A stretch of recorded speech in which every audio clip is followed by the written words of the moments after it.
দর্শক বন্ধুরা, ইয়েমেনে পরিস্থিতি হঠাৎ করেই ভয়ানক দিকে মোড় নিয়েছে।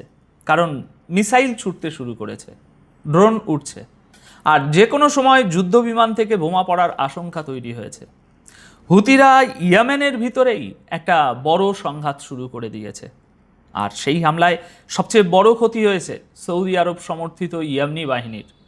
শুধু সেনা হতাহতের খবরই নয়, এবার নিশানা হয়েছে একটা গুরুত্বপূর্ণ বন্দর, যেখানে হুতিদের বিরোধী পক্ষের জন্য অস্ত্রের চালান এসে পৌঁছেছিল।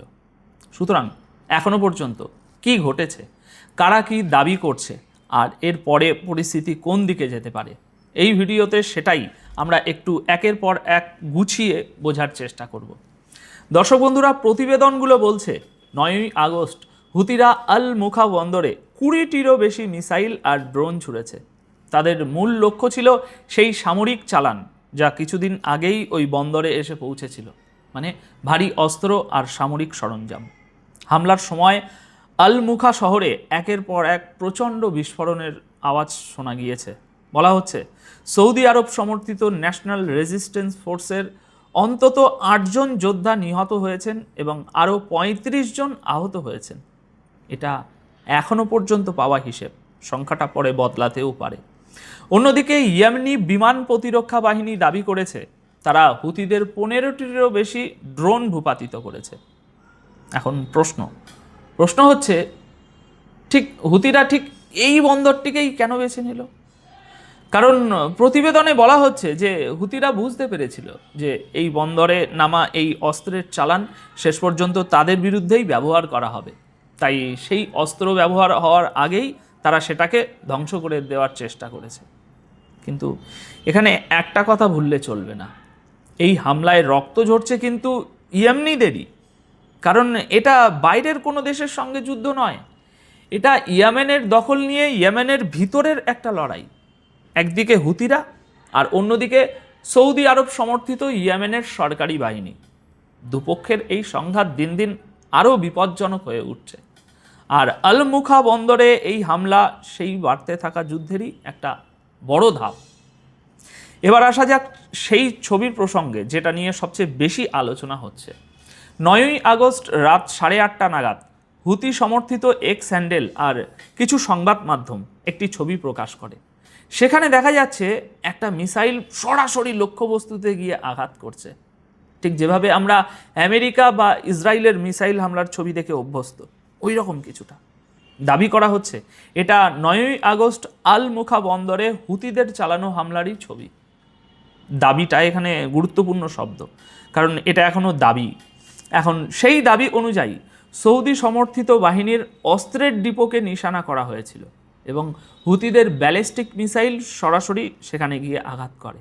ব্যালিস্টিক মিসাইল মানে এমন ক্ষেপণাস্ত্র যা অনেক উপরে উঠে গিয়ে তারপর নির্দিষ্ট লক্ষ্যের দিকে নেমে আসে। বলা হচ্ছে এই আঘাতে সেখানে থাকা অস্ত্র ও সামরিক সরঞ্জামের একটা বড় ক্ষতি হয়েছে। আরও একটি দাবি করা হয়েছে যা সবচেয়ে স্পর্শকাতর বলে মনে হচ্ছে আমার কাছে। বলা হচ্ছে এই হামলায় কয়েকজন অফিসার নিহত হয়েছেন, যাদের মধ্যে সৌদি অফিসারও ছিলেন। তবে এখানে খুব পরিষ্কারভাবে বলে রাখা দরকার যে এই দাবির কোনো নিশ্চিত প্রমাণ এখনও সামনে আসেনি। সেখানে সত্যিই কোনো সৌদি কর্মকর্তা উপস্থিত ছিলেন কিনা আর তিনি নিহত হয়েছেন কিনা সেটা এখনও নিশ্চিত করে বলা যাচ্ছে না।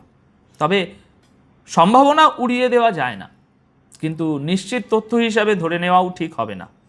আচ্ছা, এবার অন্য পক্ষের বক্তব্যটা একটু শোনা যাক। ইয়েমেনের স্বীকৃত সরকার আল মুখা বন্দরে এই হামলাকে সোজাসুজি সন্ত্রাসী হামলা বলে আখ্যা দিয়েছে। তাদের অভিযোগ, হুতিরা সাধারণ ইয়েমনি মানুষের মৌলিক যে প্রয়োজন, সেই প্রয়োজনগুলোকেই নিশানা বানাচ্ছে। ইয়েমেনের প্রেসিডেন্সিয়াল লিডারশিপ কাউন্সিল, যার সরকার পরিচালিত হয় এডেন থেকে, তার প্রধান আপনার রাশেদ আল আলিমি, তিনি বলেছেন হুতিরা বন্দর, বিমানবন্দর এবং খাদ্য ও জ্বালানি সরবরাহকে নিশানা বানিয়ে ইয়েমেনি মানুষের জীবন আরও কঠিন করে তুলেছে। অর্থাৎ তার বক্তব্য অনুযায়ী শুধু বন্দর নয়, বিমানবন্দরেও হামলা হয়েছে। আল আলিমি বলেছেন আল মুখা বন্দরে এই হামলা হুতিদের একটা নির্দিষ্ট নীতিরই অংশ, যেখানে তারা ইয়েমেনের গুরুত্বপূর্ণ সম্পদ এবং সাধারণ মানুষের দৈনন্দিন প্রয়োজনকে লক্ষ্য বানাচ্ছে। মানে তার কথায় হুতিরা নিজেরাই অভিযোগ করে যে তাদের এলাকাগুলোতে অবরোধ চাপিয়ে দেওয়া হয়েছে, অথচ সেই হুতিরাই বন্দর, বিমানবন্দর আর বাণিজ্যিক স্থাপনায় হামলা চালাচ্ছে। এর ফলে বাণিজ্যিক জাহাজ চলাচল এবং খাদ্য ও জ্বালানি সরবরাহ দুটোই ঝুঁকিতে পড়ছে। আল আলিমির ভাষায় এটা ইয়েমেনের সাধারণ গরিব মানুষকে আরও কষ্ট দেওয়ার মতো একটা ঘৃণ্য কাজ। এখানে দর্শক বন্ধুরা আমাদের বিষয়টা বুঝতে হবে, ইয়েমেনের স্বীকৃত সরকার আসলে বলতে চাইছে যে হুতিদের লড়াই আর শুধু সামরিক ঘাঁটির মধ্যে সীমাবদ্ধ নেই, সেই লড়াই এখন বন্দর আর সাধারণ মানুষের জরুরি সরবরাহ পর্যন্ত পৌঁছে গেছে। আর যুদ্ধ যখন এই জায়গায় পৌঁছায় তখন সবচেয়ে বেশি ক্ষতিগ্রস্ত হয় সেই মানুষগুলো যাদের সঙ্গে এই লড়াইয়ের কোনো সম্পর্কই নেই। তাই এখন সবচেয়ে বড় প্রশ্ন হলো এরপর কি?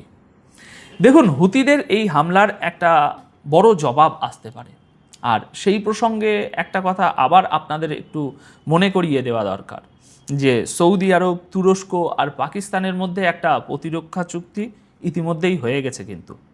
আর সৌদি আরবের একটা তেল শোধনাগারেও আজ হামলা হয়েছে, আর তার জবাব আসতে পারে। এই জায়গাটা এখনও অস্পষ্ট, তাই এখানে এখনও নিশ্চিত করে কিছু বলার সুযোগ নেই। সামনের দিনগুলোতে নজর রাখতে হবে। পরিস্থিতি যদি এভাবেই চলতে থাকে তাহলে মোটামুটি দুটো সম্ভাবনা তৈরি হয়। এক, পাল্টা হামলা শুরু হয় এবং ইয়েমেনের ভিতরের এই যুদ্ধ আবার পুরো দমে একেবারে দাউ দাউ করে জ্বলে ওঠে। আর দুই, দুপক্ষই আপাতত থেমে গিয়ে পরিস্থিতি মাপার চেষ্টা করে। ইয়েমেনে যে কিছু একটা বড় ঘটতে চলেছে সেই অস্থিরতা স্পষ্ট। এখন আপনাদের কি মনে হয়, বন্দরের এই হামলার পর ইয়েমেনের যুদ্ধ কি আবার পুরো দমে শুরু হয়ে যাবে?